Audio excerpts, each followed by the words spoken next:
Alrighty, so far so good. We're moving on to World 7.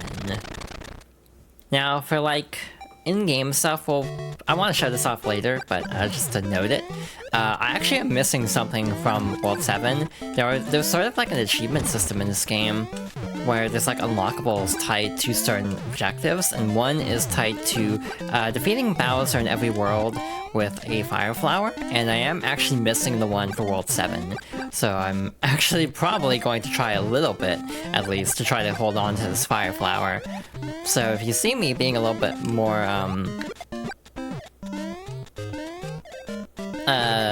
dodgy and less, like, gung-ho in this particular level, it's because I am actually, trying to hold on to a fire flower for a little bit. Now, for using a GameCube analog stick, this is also going to be okay. It was definitely not meant for this tiny-ass D-pad. Why is the D-pad on this so tiny? No bullet bill glitch reset? Is that even in Deluxe? I'd be curious if it actually is or not. I figured. I knew Minus World was gone, so I figured the, flagpole glitch would be gone too. Oh shoot, I zoned out for like half a second. Almost died because of it. Can you tell that I'm not all here today?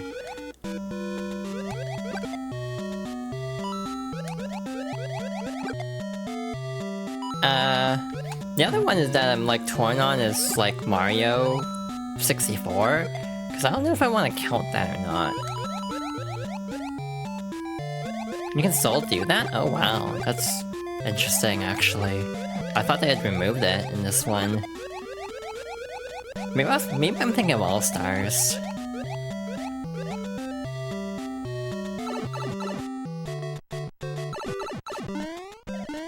Yeah, Mario 64 is complicated because I would play the DS version first. Oh, All-Stars does have it. I don't know what I was thinking of then. So yeah, this is gonna be obnoxious as hell. I need to hold on to a fire flower, or I want to hold on to a fire flower with this stupid gauntlet of fish. Alright. Does have the first 453? Damn. I wonder how, like, that's possible. God damn it. Also, that happens. Sometimes I'll just get bounced into a pit like that. Also, we're actually set behind the, item, so we can't even get a power-up for the next level. I mean, this is, like, really unforgiving, actually.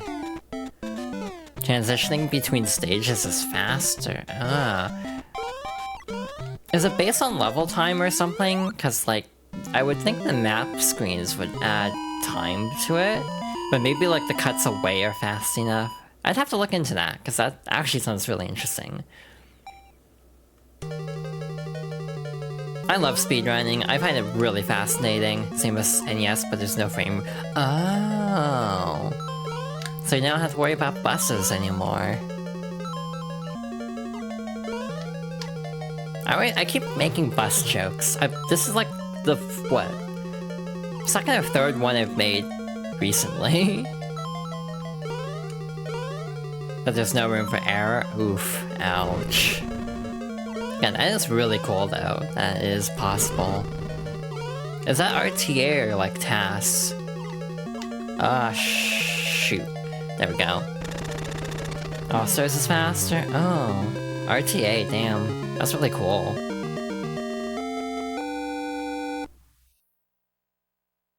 Like, I find speedrunning super fascinating. I'd love to learn Wind Waker, but, that seems like a hellish speedrun, if you ask me. It looks really cool, though.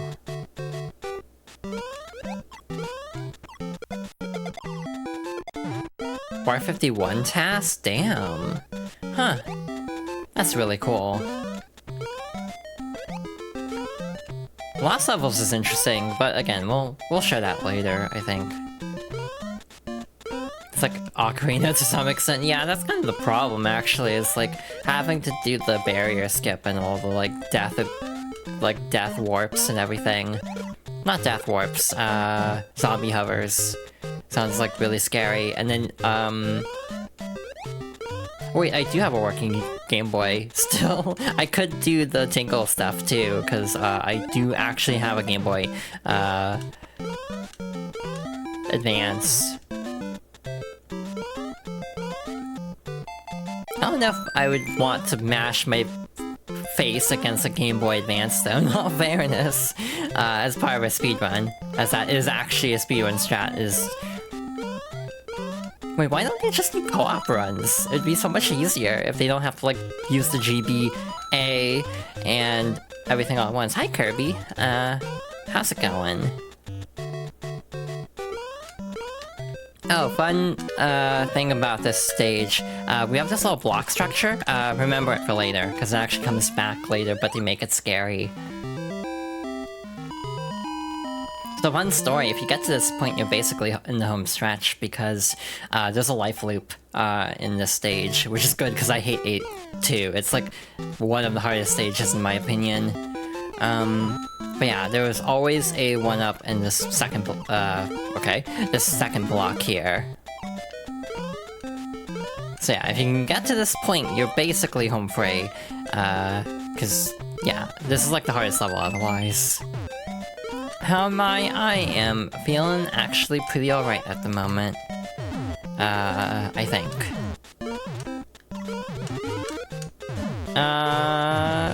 Crud. We made it. Cool. Playing with fire a little bit, but there's a jump right upcoming that's like really obnoxious. This one here. Yeah, I knew I was gonna mess it up at least once. So again, it's a good thing we have a life loop. We might be here for a bit, to be fair. Again, I'm not locked in all fairness, so I fully expect this to take 1 or 2 tries.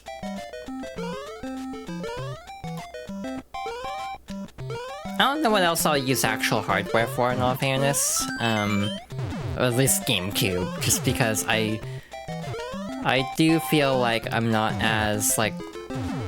I just kinda wanted to do something special for this, like, first one, but I don't know if I'll do that for others. Had to help friends with their moves. Aw, hope they're feeling better. But, hi. Hi, Esper. Welcome in. Okay, let's try this again. And the bullet bill even helped us a little bit. Hell yeah. Second try. But also this world has no checkpoints, so like if you die, you have to redo the entire level anyway. So I'm gonna be extraordinarily cautious for the rest of the stage, because again, that jump is like one of my least favorite. It's actually, in my opinion, even harder in All-Stars, because the physics are slightly different, and I'm not used to that. So yeah, I actually find that significantly harder in All-Stars. This might be a high score for this copy, or at least post-transition. If we can stick the landing, that is. Yeah, I hope everyone's doing okay today. I know a lot of people are going through rough spots, myself included, in all fairness. Yeah, and I do also recognize that it's been a bit, so hopefully we'll be able to get my streams back on track a little bit, because again, I didn't mean to take last week off, it just kind of happened because stress. Alright, speaking of stress, we have more Hammer Bros coming up. If I can get one, that'd be great. There we go. So that's the hard part done. But now we have this little stretch of Hammer Bros, so we're gonna play it safe, because again, I don't really want to lose this Fire Flower. You also have a really funny block coming up here, because it's like really hidden with the wall. It is completely visible in All-Stars, because the wall is a different color. so it's like completely spoiled. But yeah, this is the same block arrangement as at the end of 8-1. They just took out the supporting pillar parts to make it look scarier, and it actually works as like an optical illusion, because having them just single blocks floating makes them look scarier, even though it's the exact same jump as last time. Again, fun little game design tidbit.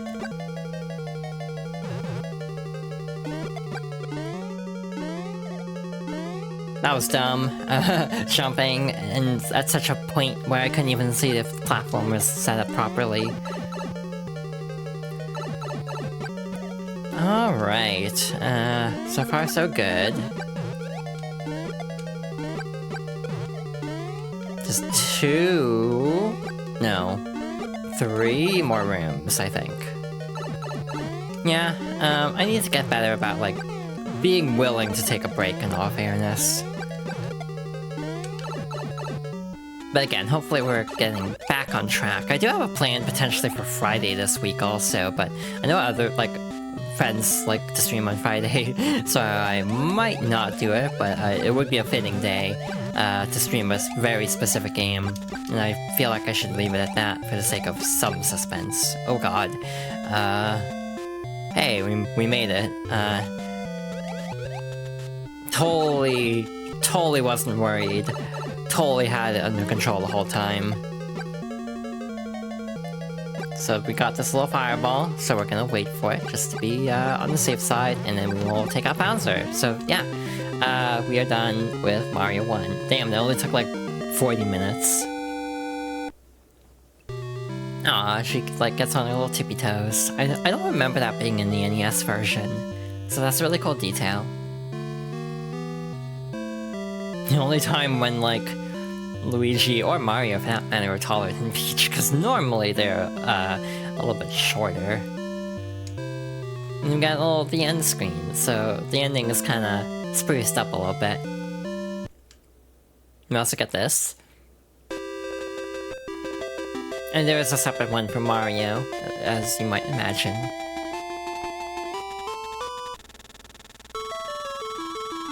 So yeah, there's like an achievement system and everything.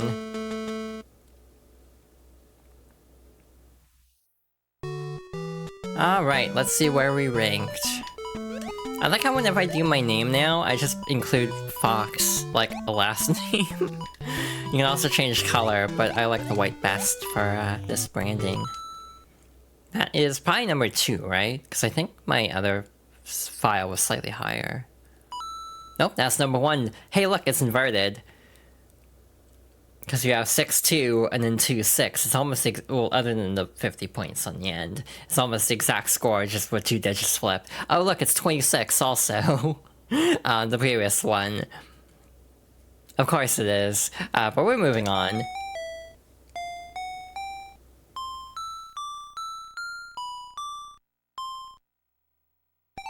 Not gonna lie, I was really worried about how this was gonna go, because as much as I've played Mario 1 50 million times throughout my life, this particular version is kind of not what I'm the most familiar with. So let's go over some other bonus-y stuff, because there's actually a lot of bonus content. There's like a level mode here. There's like a challenge mode where you have like target scores and like special objectives. So like for the sake of demonstration, you have 5 red coins in every level, and you also have a hidden Yoshi.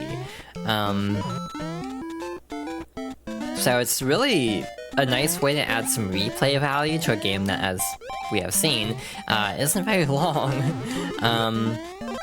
Some of the target scores are actually pretty mean too, like they actually toned them down on the Japanese version, which actually came out a little bit later. They did actually lower some of the scores because they were a little bit too high, or something like that.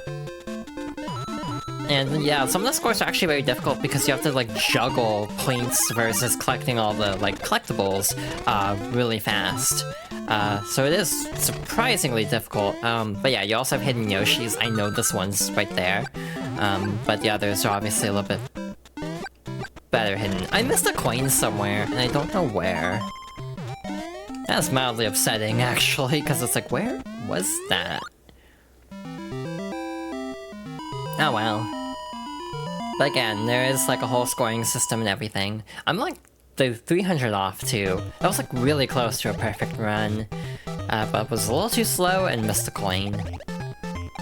I also don't know if it's like cumulative, where you have to get all 3 in one run, or if you can get them individually. I assume you can get them individually. It's like do a score run, and a red coin run, and then a Yoshi run. Like you could hypothetically do that, but the red coins do give you score, so... And maybe you do have to do them all in one run. I actually don't know, because I've never devoted that much time to this. Got a little jaunty tune as well. But yeah, you can just do this for every level. And you got a little like bar at the bottom where you can get like a total score and you want to get it to a certain level.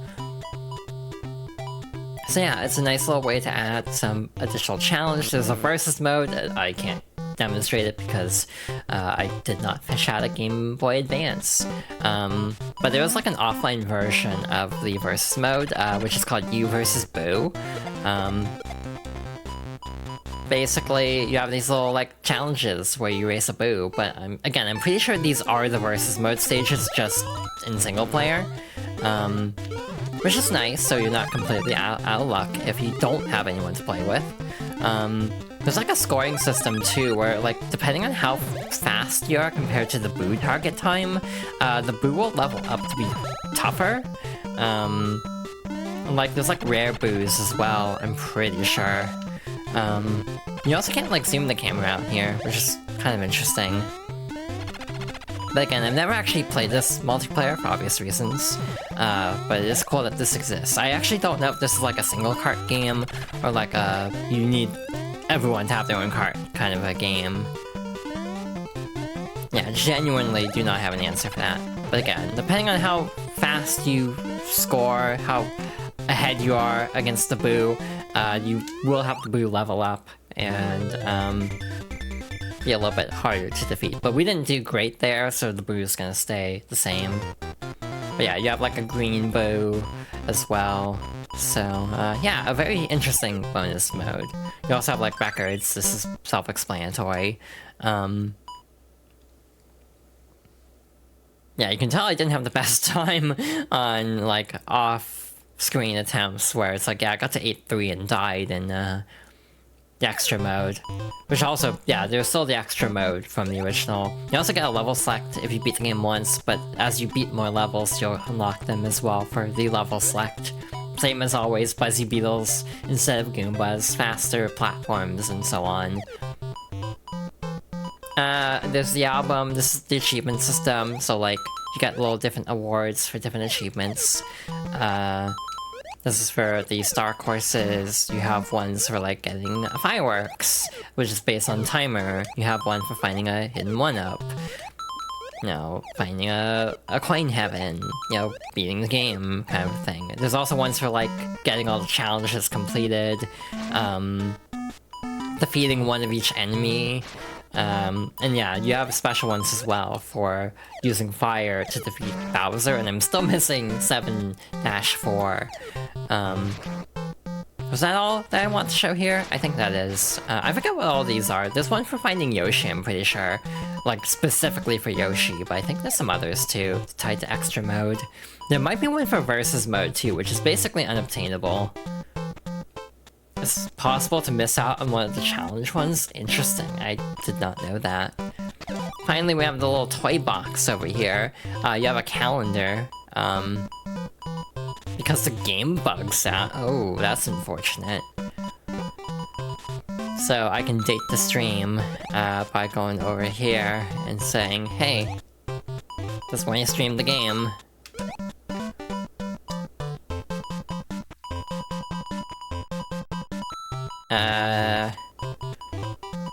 Sure, why the hell not? This is a alphabetical keyboard on a Game Boy Color.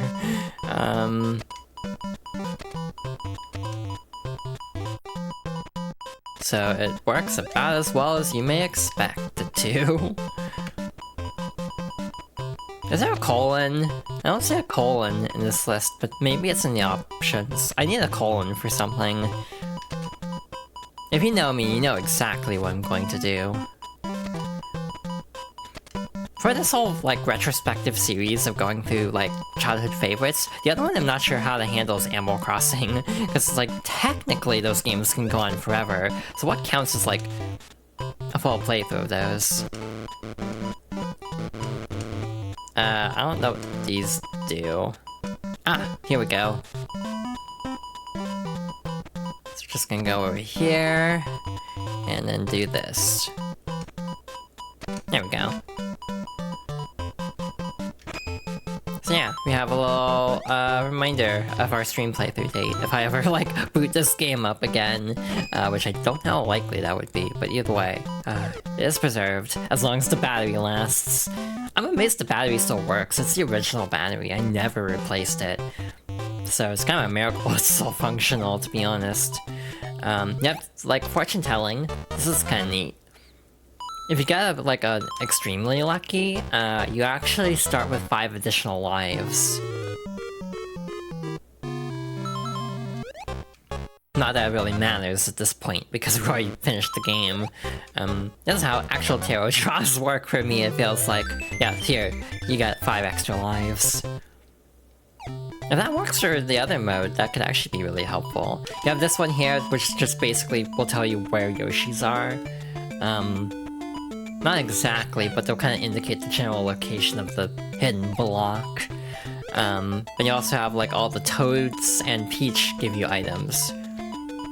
Does the mouse hole in the back do anything? It doesn't look like it. But you can actually set the little startup image. This is very fascinating to me, because it's like kind of Super Mario Sunshine looking, but this would have been like 2 years before. I guess it could have still been in the works at that point. But also, whichever one you leave it at will just be the startup screen when you boot up the game again. You have all sorts of little like things. You can make them say different things, which I totally didn't misuse this power as a child. Is that all of them? Yep, that's all of them. You have like little logos. You can also print them out. If you have a Game Boy printer, you can like straight up print these out. Which I never had one, so I was never able to use that. I want to say some other games I had printed functions too. I want to say the Tarzan Game Boy Color game might have had some kind of printing mode. She says trans rights. Good for them. See, the Tarzan Game Boy Color game would be on the list of like a BizHawk shuffler of like weird licensed games I grew up with on Game Boy Color. Like that would 100% be in there. You have these little like walking sprites. But again, like being able to just print out stuff from a Game Boy is just really cool. Like it's not particularly like useful, I feel, in terms of like the quality, but it's just kind of neat to have the option. And you have these on toilet paper for some reason. And yeah, Peaches are these. One thing I want to do as part of this, like, you know, Fox Girls Favorites series that I'm starting as of now is I want to dedicate some time to just kind of talking about the games that I play on stream. Something I want to do with new games too, like essentially like a review at the end. But basically, this is my childhood copy of the game. This is the version I finished for the first time, so it is very special to me. Even when actually getting rid of a lot of Game Boy games for the sake of clearing space before a move, like a cross-state move, I kept this one because it does have intrinsic value to me. It's a complicated game because isn't like the best version of Mario 1. In some ways, yeah, it's like got a lot of cool bonus features, but it also just plays poorly. Again, like the really bad screen crunch, or the zoom in specifically. In my case, using a GameCube controller is not optimal. Yeah, this is a game that I will always hold like near and dear to my heart, even though it's probably not the optimal version to ever play. And again, I would love to see this on NSO to like be able to play the versus mode with friends. or just like not have to dig out my GameCube. I know there are other ways to play this game, but I just want to go full authenticity to kick off this little retrospective series.